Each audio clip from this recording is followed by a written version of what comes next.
유대 나라가 왜 망했습니까? 그들이 회개치 안에서 멸망을 당하지 않았습니까? 그런데 유대 교회가 멸망당한 것이 얼마나 놀라운 축복이라는 걸 제가 알았습니다. 왜냐하면 초대교회 당시 그 AD 70년경에 유대 에루살렘이 완전히 초토화되고서 그 수백만 사람들이 세계적으로 흩어져 버렸습니다. 그 유대인들이 흩어져 있는 곳에 지역지역에 그 사람들이 다 예수님의 제자, 사랑의 제자 단노섬에서 홀로 지금 싸우고 있는 요한입니다.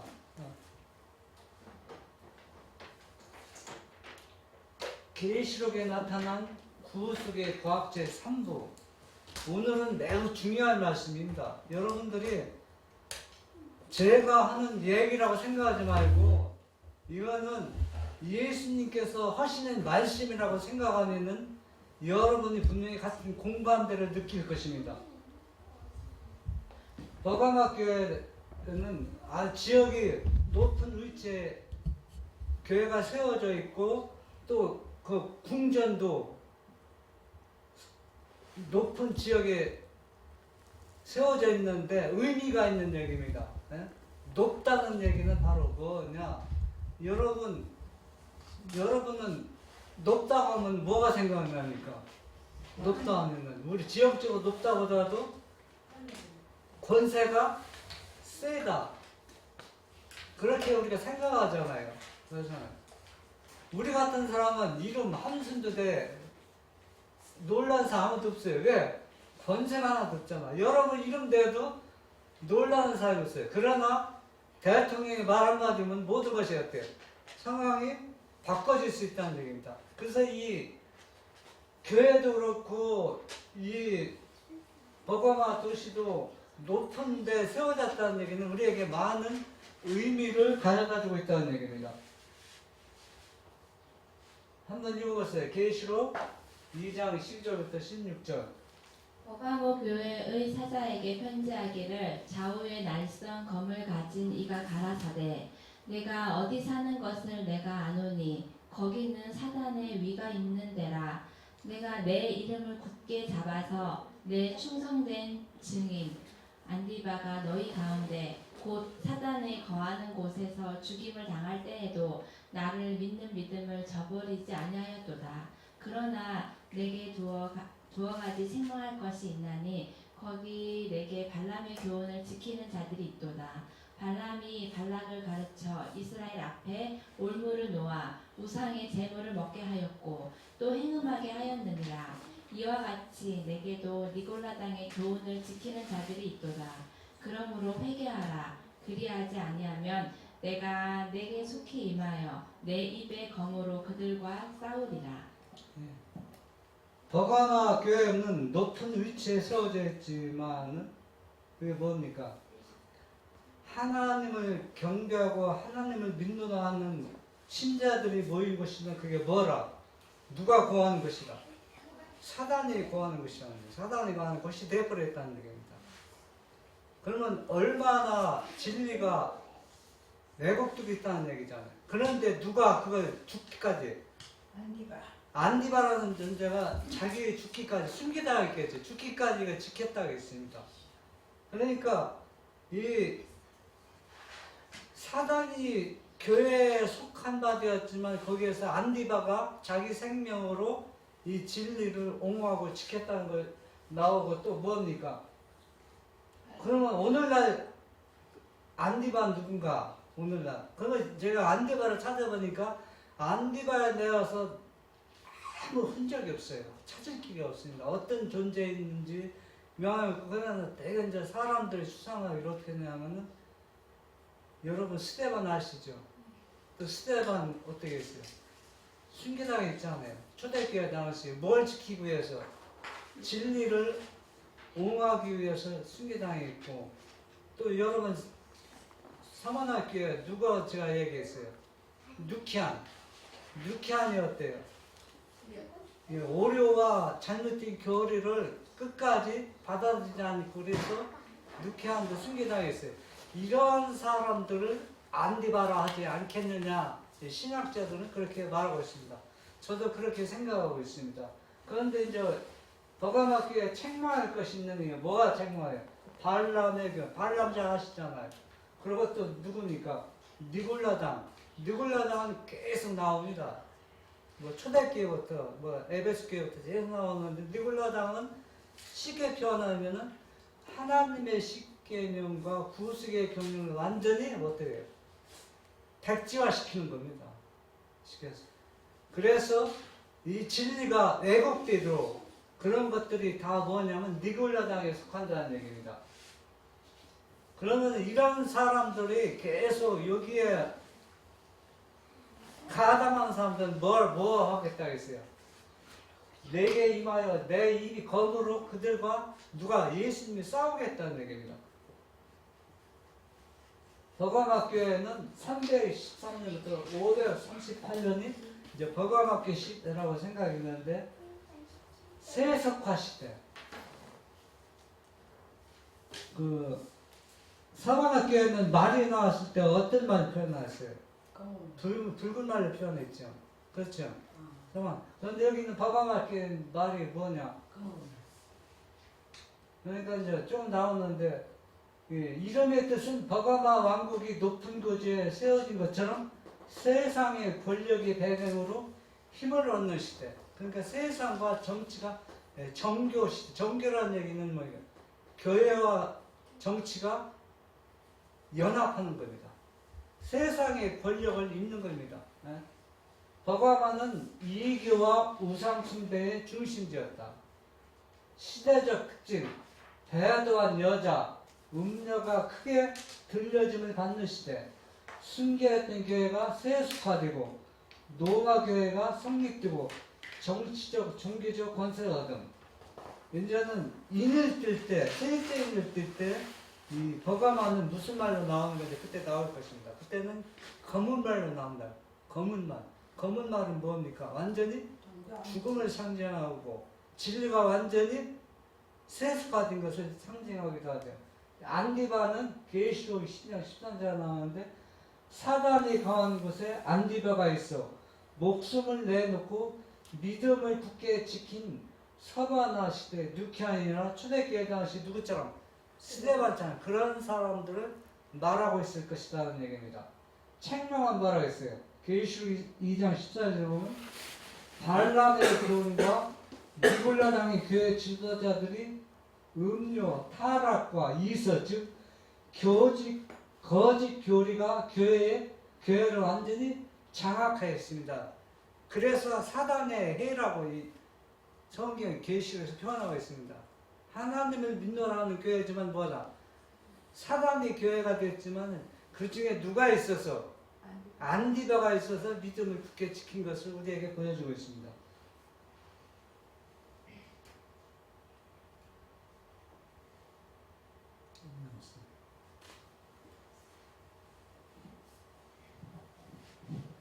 사울의 회개. 사울은 남녀를 불문하고 예수를 전파하는 자들은 잡아서 예루살렘으로 끌어오기 위하여 다메섹에 있는 여러 해당에 보내는 공문을 가지고 그곳을 향하여 가고 있다. 악한 천사들은 그의 주위를 맴돌며 좋아했다. 그런데 갑자기 하늘에서 빛이 나타나 그의 주위를 두루 비쳤다. 그러자 악한 천사들은 달아나고 그는 땅바닥에 엎드러지고 말았다. 사울아 사울아 네가 어찌하여 나를 핍박하느냐 하는 소리를 듣고 사울은 주여 네 시오리까 하고 물었다. 그러자 주께서 나는 네가 핍박하는 예수라고 하시었다. 사울은 두려워 떨면서 주여 무엇을 하리이까 하고 물었다. 주께서 네가 일어나 성으로 들어가라. 행할 것을 내게 이를 자가 있느냐가 하고 일러주셨다. 사단은 이 사울이 회개하기 전에 예수님을 만나기 전에 스데반을 죽이는데 돌을 던지자 했지만 죽은 자의 우두머리입니다. 모든 것을 세워서 그 공로로 뭘 얻었어요? 산에 들은 회원 자격을 얻었습니다. 그 공로로 인정받아서. 예수상 있는 사람을 죽여서 그거 네. 그러니까 스테반 죽일 때 스데반은 그 공개 토론이 벌어졌는데 바리새인이나 유대인 중에서 누구의 적수가 없어요. 스데반의 적수가 없어서 사울을 보낸 겁니다. 사울이 이제 스데반을 죽이는데 그 공로를 인정받아서 산에 드는 회원 자격을 얻었다는 얘기입니다. 그러니까 정치적으로 종교적으로 높은 뭘 얻은 거예요. 신임을 얻었다는 얘기입니다. 그러니까 버가마 시대처럼 그 교인들이 그렇게 했다는 얘기입니다.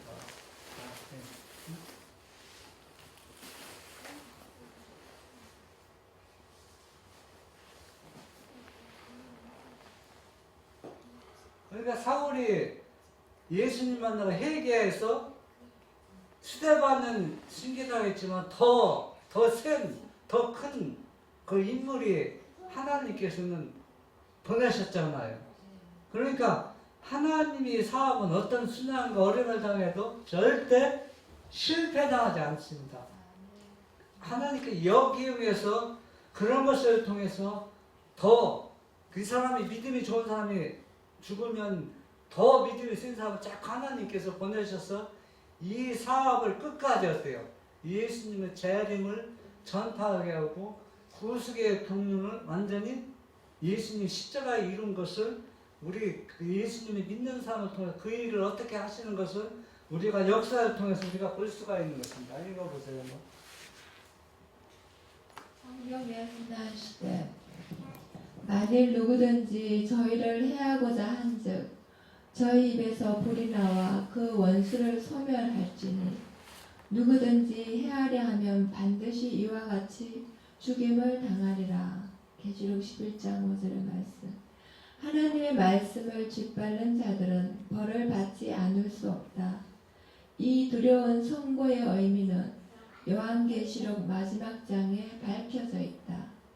내가 이 책의 예언의 말씀을 듣는 각인에게 증거하노니 만일 이것들 외에 더하면 하나님이 이 책에 기록된 재앙들을 그에게 더하실 터이요 만일 누구든지 이 책의 예언의 말씀에서 제하여 버리면 하나님이 이 책에 기록된 생명나무와 및 거룩한 성의 찬양함을 제하여 버리시리라.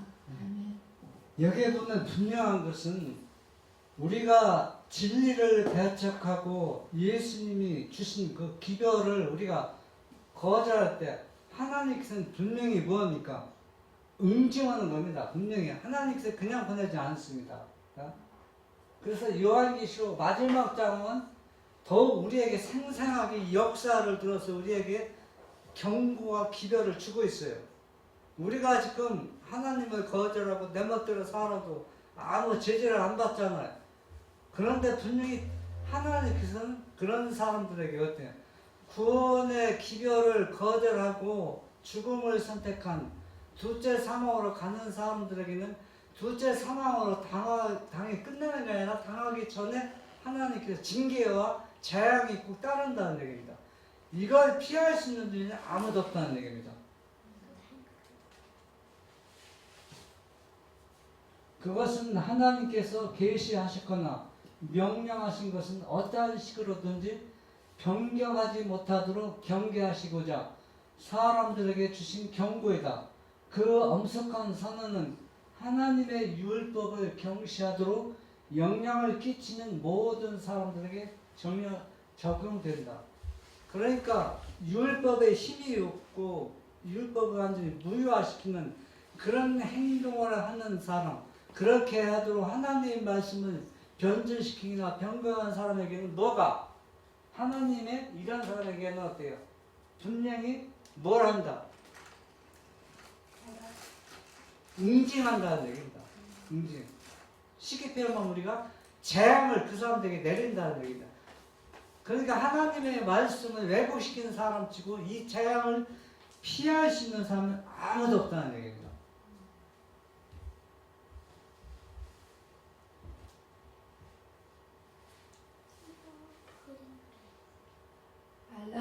역시 모압 땅으로 돌아가 왕 앞에 자기의 계획을 아뢰었다.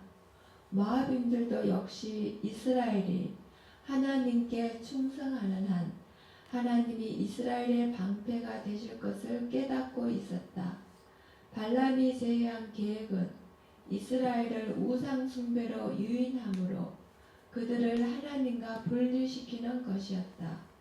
만일 그들을 바알과 아스다롯의 엄탕한 예배에 참석시킬 수 있다면 그들의 전능하신 보호자는 그들의 원수가 되실 것이며 그들은 곧 주위에 있는 맹렬한 호전 민족들의 밥이 되고 말 것이다.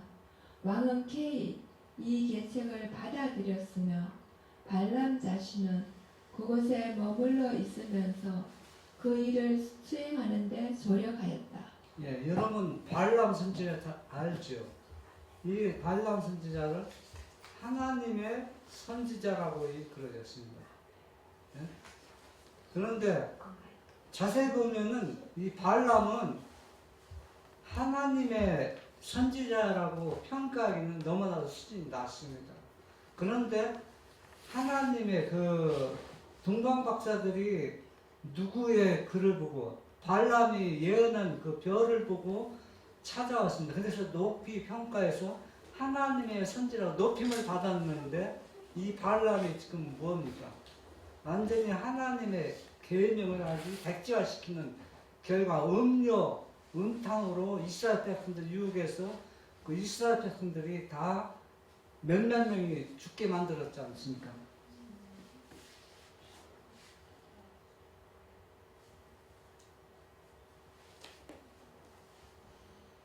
발람은 그의 악마적 계책에 성공하는 것을 목격하였다. 그는 하나님의 저주가 당신의 백성에게 임하여 무수한 사람들이 하나님의 형벌을 받는 것을 보았다.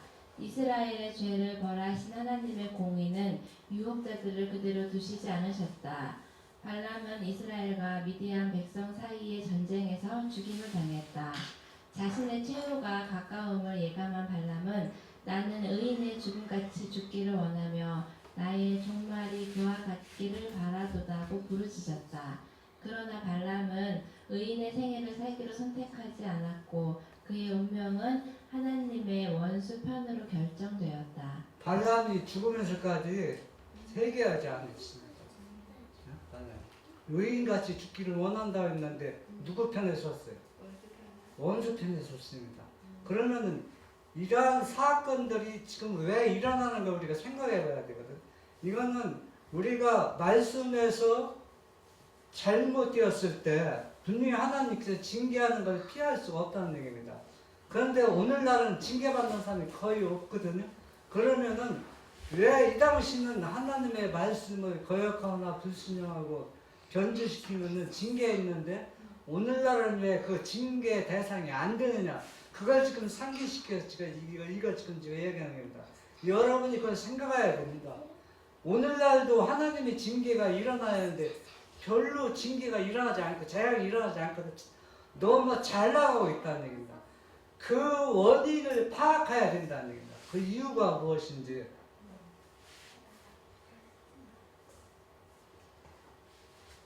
계시록 6장 5절에서 6절. 셋째 인을 떼실 때에 내가 들으니 셋째 생물이 말하되 오라 하기로 내가 보니 검은 말이 나오는데 그 탄 자가 손에 저울을 가졌더라.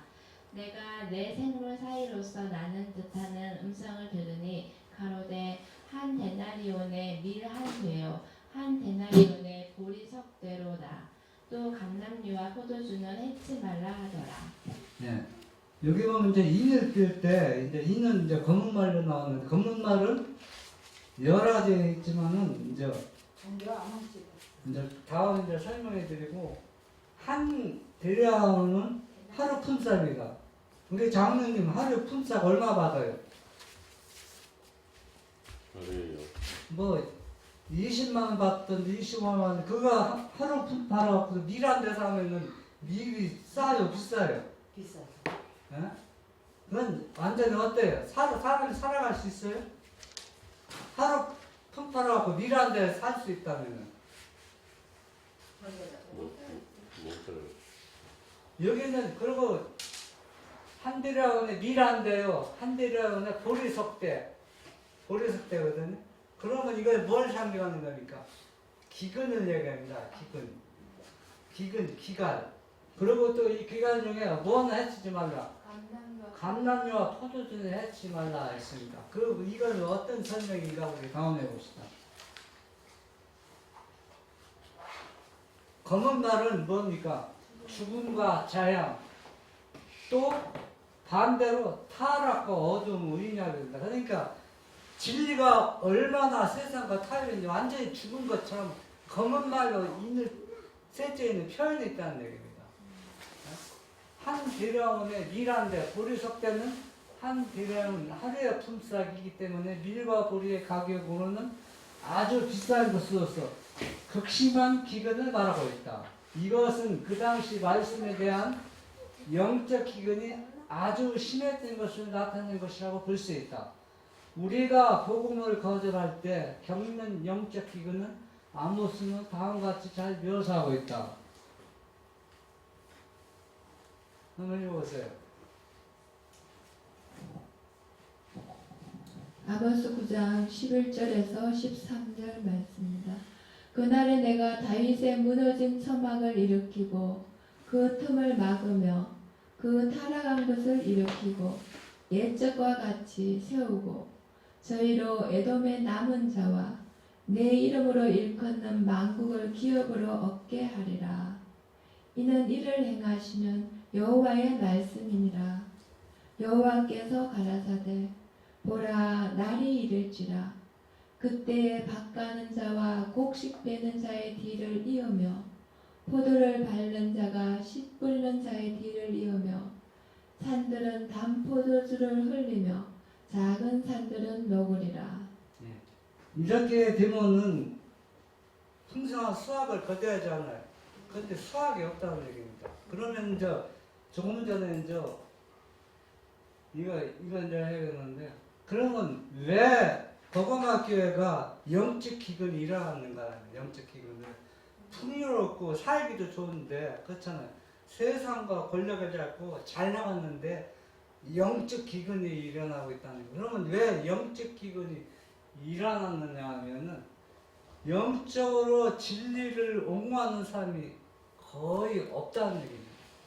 완전히 서바나 시대는 유쾌한이 삼위일체 교리가 잘못됐다고 율법을 무효화시킨다고 자기의 목숨을 내놓고 그것을 막았지만은 버가마 시대는 그런 존재가 없다는 얘기예요.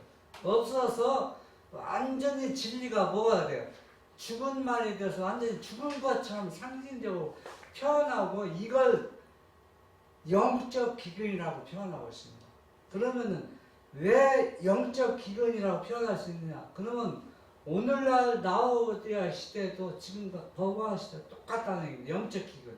그러면 왜 영적 기근이라고 말할 수 있는가? 이제 조금 전에 나옵니다.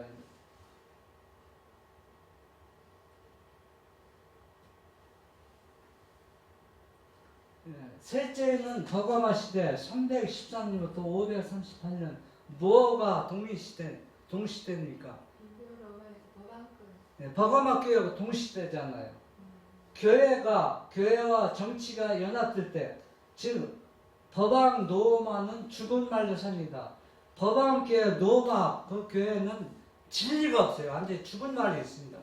거기에는 생명의 지혜가, 사실은 이 법왕 노마가 초대교회거든요. 초대교회인데 그렇게 변질돼서 노마교회가 되어버린 겁니다. 다른 교회가 아니에요. 초대교회인데 그렇게 변질이 돼서 완전히 뭐가 되었어요? 검은 말이 되고 영적 기근이 완전히 일어나서 고갈 상태에 있었다는 얘기입니다. 그래 왜 영적 고갈 상태인가? 영적으로 완전히 죽은 상태다. 이교의 습관, 헬라의 철학, 즉 이교의 모든 관습들 기독교 안에 혼합시켰다. 짬뽕을 시켰어요. 하나님의 말씀과 이교 철학 짬뽕시킨 게 제일 큰 역할을 하는 게 삼위일체 교리라는 거예요. 삼위일체 교리는 헬라 철학에서 나온 거거든요. 헬라 철학에서 나와서 이걸 통해서, 그러니까 사람들이 이 교리가 엄청나게 하나님의 말씀을 무효화시킨다는 건 아직도 사람들이 이해 못하고 있어요. 아직까지도. 이제 제가 이제 조금 전 이제 설명을 드릴 겁니다. 그러나 희망이 없는 것은 아니었다. 감람류와 포도주는 해치 말라고 말하고 있다. 감람류와 포도주는 성령의 사랑과 선물, 믿음과 사랑의 순결, 같은 그리스도인의 미덕을 나타내는 것이다. 감람류와 포도주는 해치지 말라고 한 소리는 하늘 보호자로부터 나온 소리다. 극심한 고난과 말씀의 기근 속에서도 그리스도인들이 믿음과 사랑을 잃지 않기를 바라시며 신음하고 있는 성도들을 돌보시는 하나님의 사랑을 알 수 있다. 기름과 포도주의 뜻은 상처를 싸매주고 치료해주는 그리스도의 성품을 상징, 사마리아 사람처럼. 검은 말에서 진리가 완전히 죽은 것 같지만은 하나님의 올바른 성품, 셋째 천사의 기별을 일치는 무리를 있는데 그것을 해치지 못하게 하나님께서 보호자로부터 막아주고 있다는 얘기입니다. 그러니까 이 소수의 무지지만 미약하지만 이거는 절대 소멸될 수가 없어요. 왜? 오히려 하늘 보호자로부터 이 사람들을 보호해주고 있다는 얘기입니다.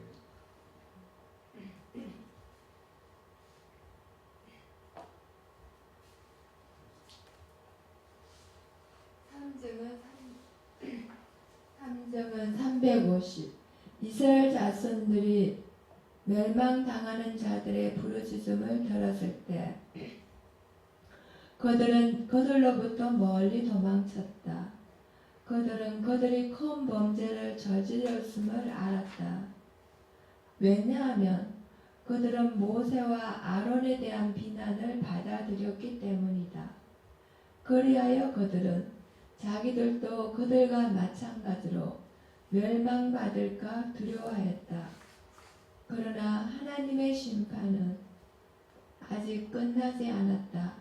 영광의 구름 속에서 불이 나와서 향을 들이던 250인을 사르러 버렸다.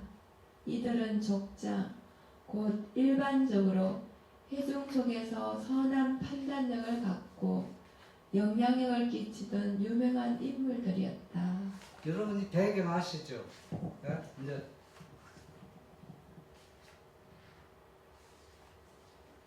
그들은 매우 크게 존경을 받았으며 누가 250년 땅속에 완전히 하나님의 재앙으로 땅속에 완전히 묻어버려서 죽었잖아요.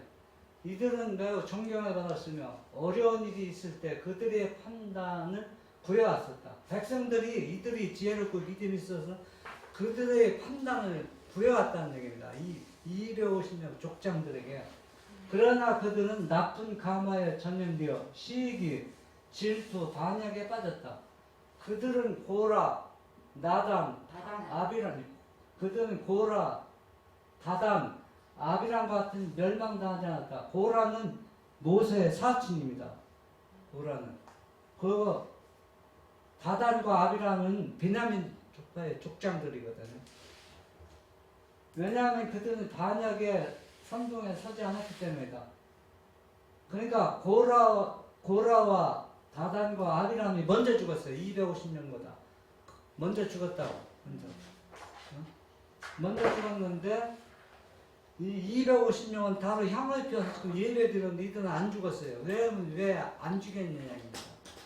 세 사람 그 가족은 다 죽었는데 그들은 반역의 지도자들이 종말을 먼저 보았으며 저들의 범죄를 회개할 기회를 얻었다. 그러나 그들은 이 사악한 인물들의 멸망을 감수하지 않았고 따라서 하나님의 진노가 그들에게 임하여 그들마저 멸망시켰다. 그러니까 고라와 다단과 아비람은 모세와 아론을 원망했지. 너희만 우리도 제사장이 될 수 있다. 너희만 제사장이냐? 그러면서 아주 그러니까 사단이 하늘에서 반역을 일으킬 때 아주 은밀히 것처럼 이것도 체계적으로 은밀히 했기 때문에 누구도 그걸 몰랐어요. 지도자 모세 아론이 몰랐어요. 얼마나 은밀하겠는데 아직은 공공연하게 이제는 모세와 아론을 원망하는 겁니다. 그 백성들 앞에서 너희들 때문에 우리가 이 광야에서 40년 헤매다 죽게 되었다 막 노골적으로 그러면서 우리가 지도자가 되면은 광야에서 40년 동안 헤매지 않고 고생하지 않고 가나안에 들어갈 수 있다. 백성들을 꼬여서 많은 백성에게 유혹에 넘어갔다는 얘기입니다. 예? 넘어가서 하나님께서 심판해서 누가 진짜 하나님 임명한 선지자냐 구별시켜 놨어요. 그래서 하나님의 임명한 제사장들과 이들의 제사장이 되겠다는 고라와 다단과 아비람을 따로 분리시켜서 저쪽 하나님의 진실한 일꾼들이 이제 제사 드리게 하고 이들이 제사 드리는데 하나님이 드리는 그 제사장들 드리는 하나님께서 불이 내려서 다 살라버렸어요. 그러면 이들이 어때요? 회개하잖아요. 근데 이들은 아무 증거가 나타나지 않는 거예요. 하나님이 너희를 인명해, 우리를 인명했다는 뭐가 하나 증거가 없어요. 그런데도 이것은 누구 일을 하는 거라? 하나님의 일을 한다고 너무 자부심이 가는 대단하게 거역하는 겁니다. 그때 모세를 통해서 이 악한 자에 너희들 돌아서라, 떠나라 했어요. 그래서 이들과 분리시켜서 이들 가족들, 그러니까 이 3명의 그 배도한 사람들이 가족들, 친척자 다는 여기에 가담해서 했을 때 땅이 갈려 그때 삼켜버렸어요. 이들이 죽는 걸 보고 250장을 보았어요. 왜 같이 안 죽였냐면은 이들이 분명히 선택한 것이 잘못되었다는 것을 회개할 수 있는 기회를, 특별한 기회를 줬는데도 회개하지 않고 따로 또 예배를 드렸다는 얘기입니다. 따로 또 우리가 진실한 말씀대로 순종하는 하나님의 뭐다? 백성이다. 그러면서 250명이 또 예배를 드릴 때 땅이 갈라져서 그들을 완전히 삼켜버렸다는 얘기입니다. 그러면은 그 당시 백성들은 어떻게 해야 됩니까? 그 마음에 동의를 익히는 사람은 어떻게 해야 돼요? 회개해야 돼. 그래도 회개하지 않는다는 얘기입니다. 이렇게 했을 때 사람들이 얼마나 놀라서 도망갔겠어요. 예?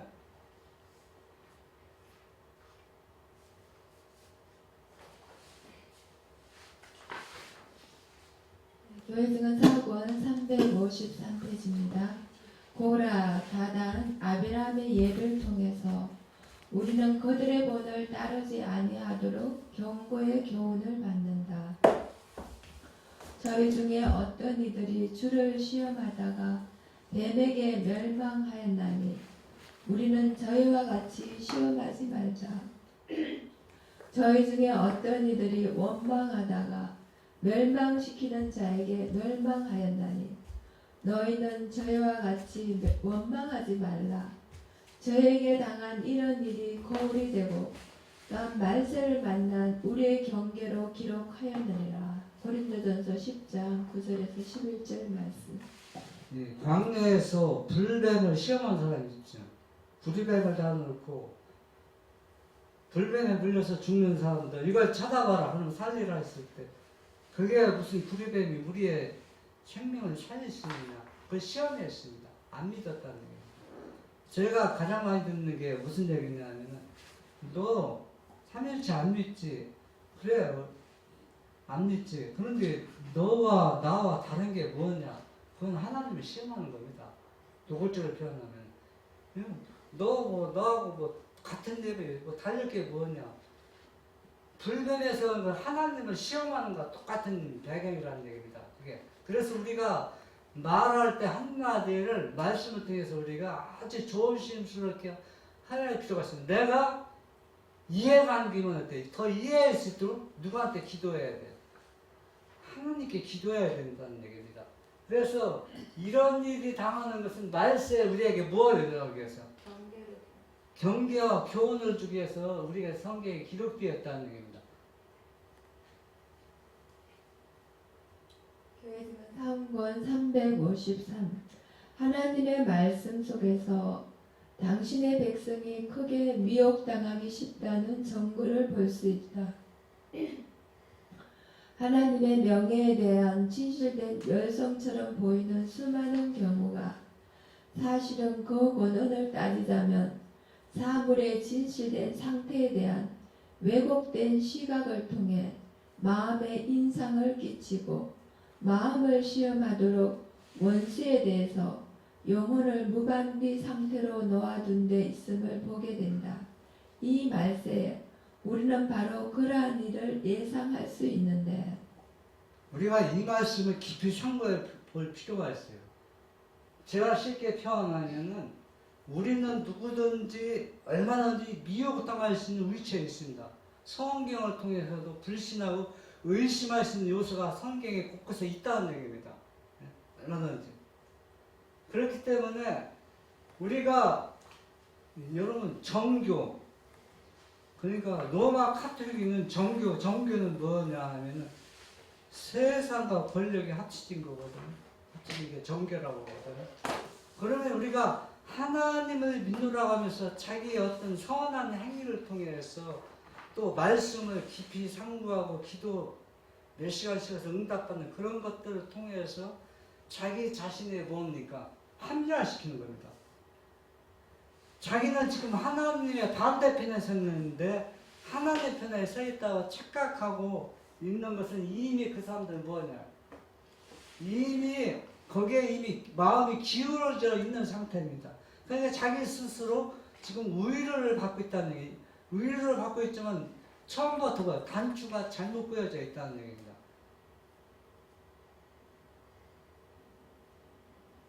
삼증은 353에 보면 왜냐하면 사단은 이스라엘 이중에 대해서 그래했던 것처럼 현재도 그렇게 바쁘기 때문이다. 편견이 무자비함과 그 힘은 이해되고 있지 않다. 희중이 반역으로 인한 이들 지도자들이 멸망을 목격했건만 그들의 마음속에 들어간 희와 불신의 권세는 제거되지 않았다. 그들은 땅이 갈라지고 반역의 지도자들이 땅속으로 꺼져가 버리는 것을 보았다. 이들이 이제는 어디 다 도망갔어요. 이스라엘 백성들이 도망가서 또 뭘 기억해? 또 반역을 기억하게 됩니다. 모세와 아론 때문에 믿음으로 살아가는 사람들이 억울하게 죽었다. 죽음당했다. 그래서 또 반역의 기미를 보이는 겁니다.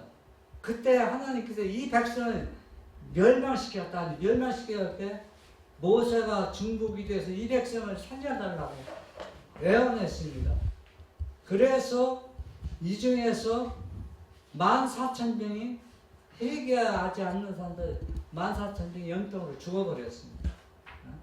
그렇게 하나님의 말씀을 거역하고 불순한 사람들이 여러 가지 통해서 그 장면을 자기 눈으로 직접 보면서까지도 지금 누구를 불신하고 있어요? 하나님의 말씀을 불신하고 있다는 얘기입니다. 이것이 이 당시만 있는 게 아니라 오늘날 우리 시대에도 이 일이 계속 진행되어 있다는 얘기입니다.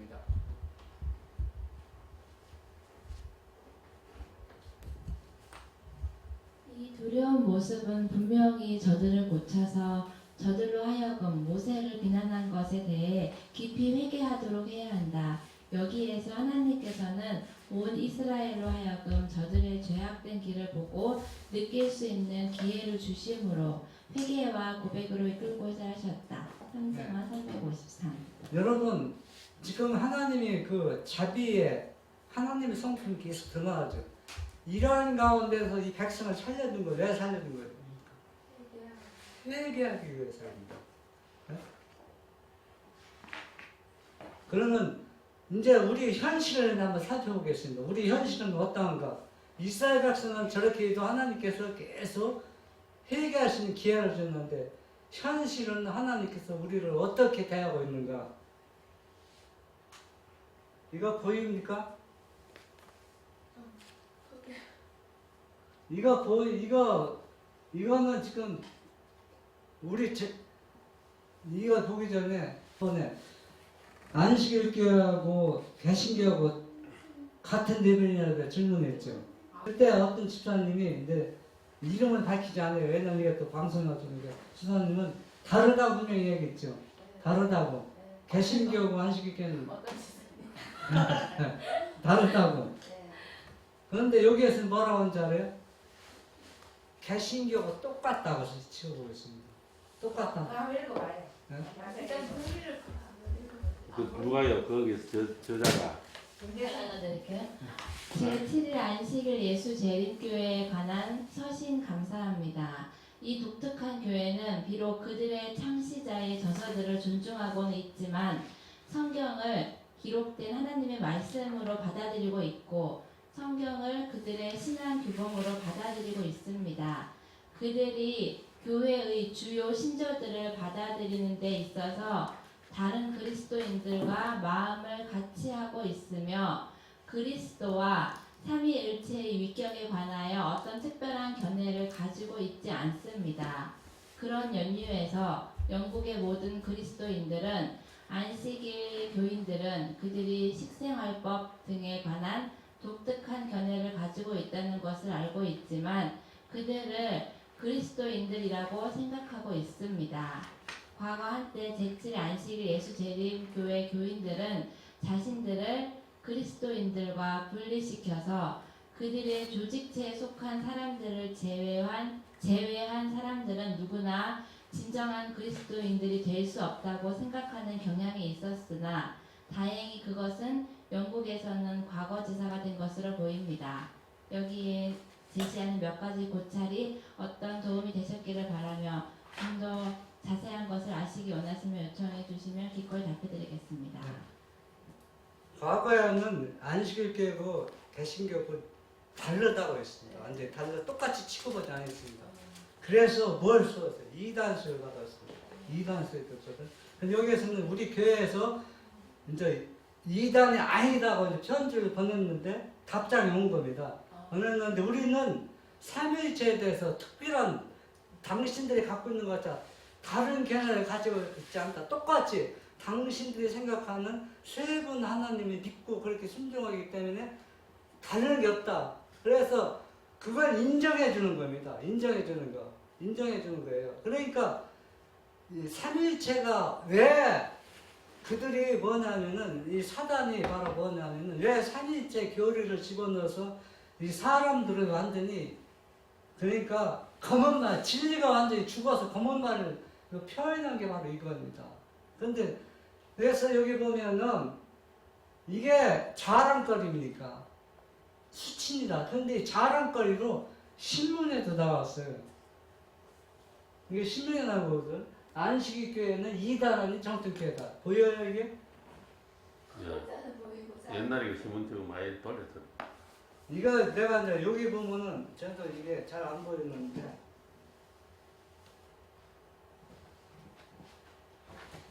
아니 그거 여기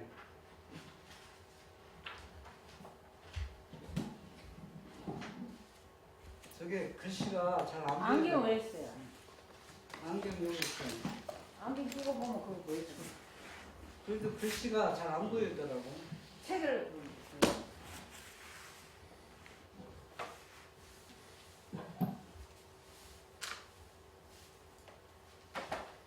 옛날에는 저 신문자 안식일교회 이단하는 정통교회 이제 결론이 난 겁니다. 이제 이단 아니다 그런다. 그래서 우리 교회는 이단이 아니고 정통교회다. 이제 신문에 낸 겁니다. 그래도 뭐 이다 이렇게 하는 거. 예? 그래도 이다 이렇게.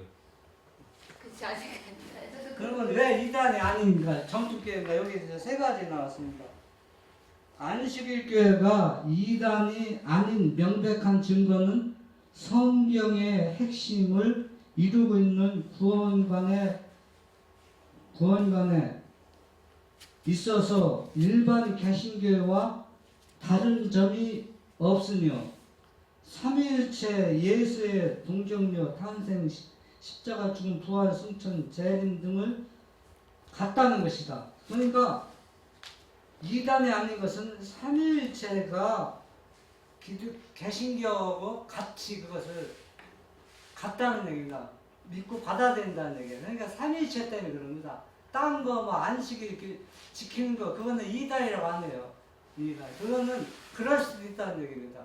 그러니까 이들이 사실은 사단이 그는 우리 자기끼리 완전히 조롱하고 있는 거거든. 너희들 우리는 안식일 지키기 때문에 안식일날 뭐 하지 말 거 다 금하고 뭐 하지만 실상은 삼일체이기 때문에 안식일을 완전히 백지화시키는 거거든. 그걸 알기 때문에 너희들 안식일 지켜도 또 여선진자 화이선자 받아들여도 삼일체만 우리가 똑같이 믿고 있으면은 너희는 뭐가 아니다. 이단이 아니다. 이게 3번 언급해서 나온 거다. 이 세 번 언급해서. 그러면 우리가 삼일체가 왜 율법을 백지화시키는지 그걸 우리가 살펴봐야 되거든. 여기서 나왔습니다. 우리 삼일체 교리가 여러분 어떤 신학자들이나 목사님들 성경을 들여다보고 여기 나왔다고 하는데 그건 다 거짓말입니다. 여기는 이분이 이렇게 인정했습니다. 카티르 교회로부터는 우리 교회가 삼위일체 하나님을 받아들여. 어디로서 받아들였다는 거예요? 카티르부터 받아들였지 성경에 있어서 받아들인 게 아니라는 얘기입니다. 이렇게 공식적으로 얘기한 겁니다.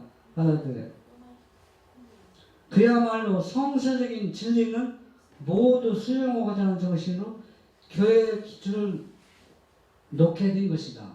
지금도 안식일 교회는 동일한 정신을 가지고 현재 고수하고 있는 교리 중에 비정서적이라는 요소가 드러나면 이것도 포기할 수 있는 마음이 있다는 얘기입니다. 그러니까 이 진리는 얼마나 어떻게 바꿀 수 있는 태도를 준비하고 있다는 얘기입니다. 너희들 믿는 교리가 잘못되었다면 그것도 어때요? 비성서적이기 때문에 바꿀 의향이 있다는 얘기입니다. 여러분, 이 삼위체 얼마나 무섭습니까? 이래도 우리는, 그러면서 뭐라고 하지 않습니까? 우리는 그 이단소리 듣는 그거 두렵지 않다 얘기입니다. 그거 두렵지 않다. 그것 때문에 그런 게 아니라 전도하려고 하는데 전도가 잘 안 된다, 이단. 그렇기 때문에 우리가 삼위체 교회를 받아들이는 거다. 이제 그렇게 표현해 있는데 말도 안 되는 소리죠. 여러분. 네? 얼마나 지금 잘못되어 가고 있어요. 그러면은 다른 기독교에서는 어떻게 우리를 평가하고 있는가? 여러분 왜 참리가 바꿨는지도 모르죠. 참리가 사참리가 이것도 너희 참리가는 우리 교회 참리가 개신교 참리가하고 너무 다르다. 곡이 너무 달라. 가사다. 그러니까 바꿔라. 그래서 그 개신교 참리 곡이나 보는 거 많이 비슷한 거 집어넣은 게 바로 그 목적으로 이 참리를 다시 만들었다는 얘기입니다. 다른 목적이 아니에요.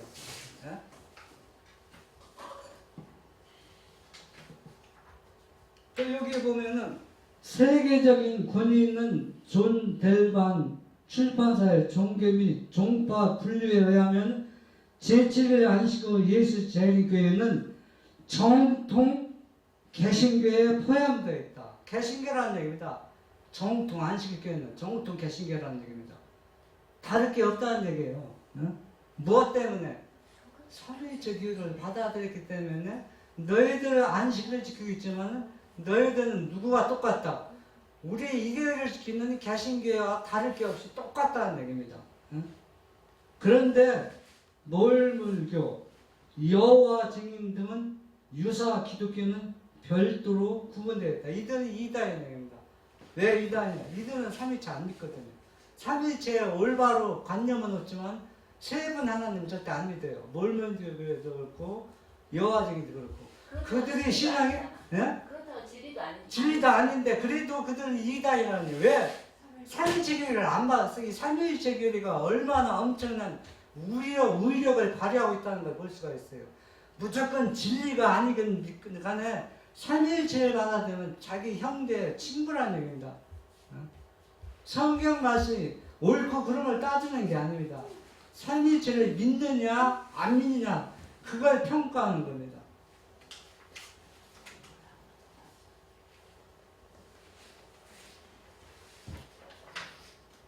우리가 이걸 보면서 여러분 제가 왜 자꾸 삼위일체가 잘못되었는지 제가 이제 말씀을 드렸는데 그러면 오늘날 우리는 그 고라와 나다 다단과 아비람 시대 또 발람 선지자가 이스라엘 백성들을 음행으로 해서 그 수천 명이 막 수만 명이 죽게 했는데, 그러면 우리 시대는 이 삼위일체 교리가 이렇게 엄청난 괴력을 가져서 십계명을 무효화시켜서 사람들을 멸망의 도구로 넣고 있는데, 이걸 가르치는 교회나 이걸 지키는 사람들은 왜 하나님께 제재하고 있지 않느냐는 얘기입니다.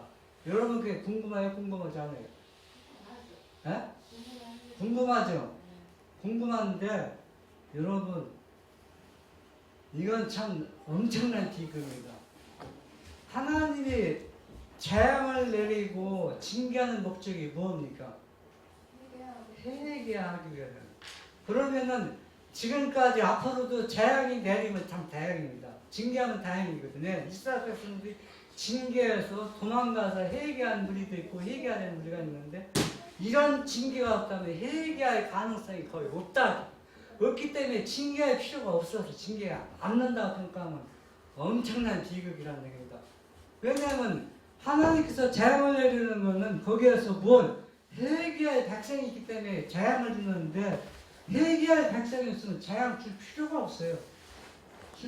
그러면 우리가 속한 우리 교회가 그렇게 완전히 그 단계에 와 있다는 것, 이보다 더 큰 비극이 어디 있어요? 엄청난 비극입니다. 또 한 가지는 이것도 바로 뭘 의미냐면, 은혜가 이미 자연께서 은혜가 떠났다는 겁니다. 완전히 떠났다는 얘기. 은혜가 떠났어. 그렇지 않으면은 하나님의 은혜가 자연께 떠나지 않았다면 분명히 어떤 방법으로도 재앙과 징계가 일어난다는 얘기입니다. 그때 진실한 자들이 나올 것입니다. 그래서 둘 중에 하나입니다. 하나님의 은혜가 떠나든지, 은혜가 더 남아있으면은 이 백성을 사랑한다면 이스라엘 백성들에게 징계와 재앙을 내려서 회개한 같이 엄청난 재앙이 몰고 올 거랍니다. 만약에 하나님 은혜가 떠나지 아니했다면. 그래서 그러면은 누키안이 십계명을 무효화시켜서 삼위일체를 반대한 같이 삼위일체 교리 하나를 놓고 십계명을 대제하면은 다 십계명 10계명이 다 속해요. 다 속하지 않는 계명이 없어요. 여러분 그 예수님이 인성을 쓰실 때 예수님은 완전한 인성이지만 어떤 인성을 쓰셨다고 했어요? 신성에다 인성을 쓰셨다고 했어요. 그런데 사단이 딱 나타났잖아요. 나타나서 뭐라 했어요? 내가 하나님의 말씀이면, 하나님 아들이니. 네가 하나님의 말씀을 이용한 거죠. 네가 하나님의 아들이면은 이 돌이 뭐가 돼요? 떡덩이가. 이 얘기는 바로 예수님을 조롱한 겁니다. 네가 만물을 창조했잖아. 만물을 창조했으면 네가 만물을 창조했다는 증거를 보여라. 이적을 보이라는 얘기입니다. 말씀의 능력을 보이라는 얘기입니다. 예수님은 사단의 마음을 정확히 읽었죠. 말씀으로 대체했을 때 사단이 물러갔습니까? 또 대들었잖아요. 세 번 대들었지만 또 그 마지막 시간에 뭐라 했어요? 예수님을 높은데 끌고 올라가서, 높은 산이나 어딘지 모르지만 올라가서 누구한테 경배하면? 나한테 경배하면 이 만물을 다 주겠다. 이 얘기는 바로 뭐냐? 네가 이 만물을 창조한 게 아니야. 내가 만물을 창조했기 때문에 이 만물은 내 것이야. 그러니까 내가 경배를 받아야 돼. 그때 예수님이 뭐라 했어요? 사탄아 올라가라. 그러면 삼위일체 교력이 되면은 창조주를 경배하는 게 아니라 누구한테 경배하냐면 사단한테 경배하는 거예요. 사단한테. 첫째 계명 범하죠. 그 다음 두 번째 계명이 뭐합니까? 우상을 만들지 말라고 했죠. 없는, 세 번째 하나님 없는데 세 번째 하나님 만드는 우상이잖아요. 두 번째 범죄죠. 세 번째는 여호와 이름을 막내 띄지 말라고 했잖아요. 그러면 왜 막내 띄냐면 자기 자신이 하나님도 아니면서 하나님이라고 욕되게 하는 거예요. 왜냐하면 이 사단은 하나님이라 창조라는 존재가 얼마나 높은지 자기하고는 게임이 안 되거든. 그런데 내가 하나님의 아들이면 조롱하는 거예요. 그러니까 삼위일체 교회도 여호와 이름을 망령되이 겁니다. 그렇기 때문에 셋째 김에 범하는 것이죠. 이 안식일은 뭐냐? 안식일은 누구만이 경배해야 돼요? 창조주만 경배하는데 지금 누가 앉아서 경배받고 있어요? 사단이 앉아서 경배를 받고 있다는 게. 그러니까 안식일 아무리 철저히 지켜도 너희는 삼일체이기 때문에 개신과 똑같은 레벨, 똑같은 동료이기 때문에 안식을 지켜도 우리는 상관없다는 겁니다. 이거는 개신교에서 완전히 안식일교회를 완전히 갖고 놀고 조롱하는데 그 의미를 모르고 있다는 얘기입니다. 완전히. 예? 그래도 또 다섯째 번째, 여섯째, 일곱째, 여덟째 삼일체 교회를 믿으면 다 십계명을 다 범죄하기 때문에 유쾌한이 그렇게 십계명을 무효화시킨다고 반대했던 것입니다.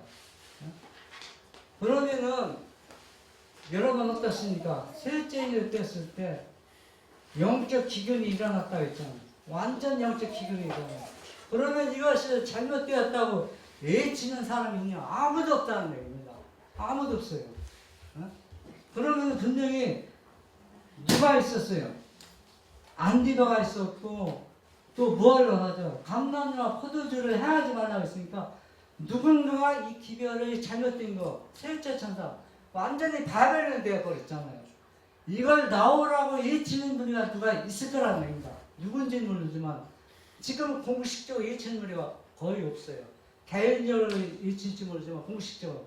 그러면 공식적으로 외치는 무리가 있다는 얘기입니다. 나올 거라는 얘기입니다. 왜? 하나님께서 감람류와 포도주는 해야지 말라고 막았기 때문에 사단이 이 사람들을 완전히 소멸시킬 수 없다는 얘기입니다. 그거는 하나님께서 약속하신 보증이라는 얘기입니다.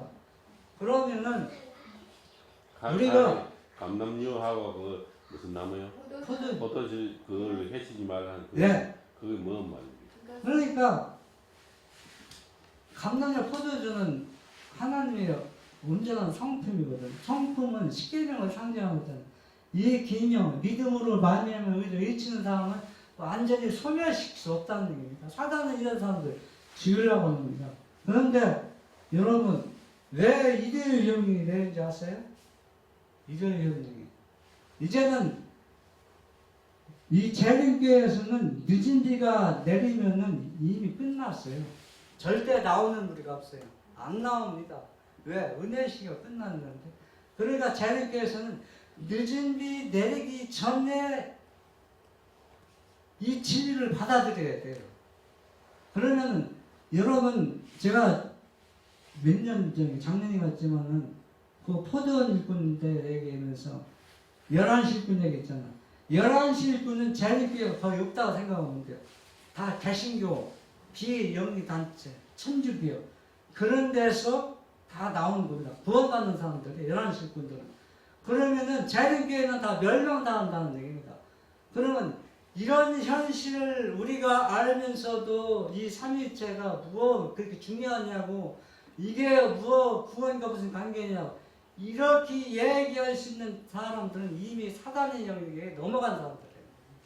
넘어갔기 때문에 이 얼마나 엄청난 이 과오가 진행되고 있는데도 이것을 잘못되었다고 외치는 사람이 없다. 이건 심각한 문제입니다.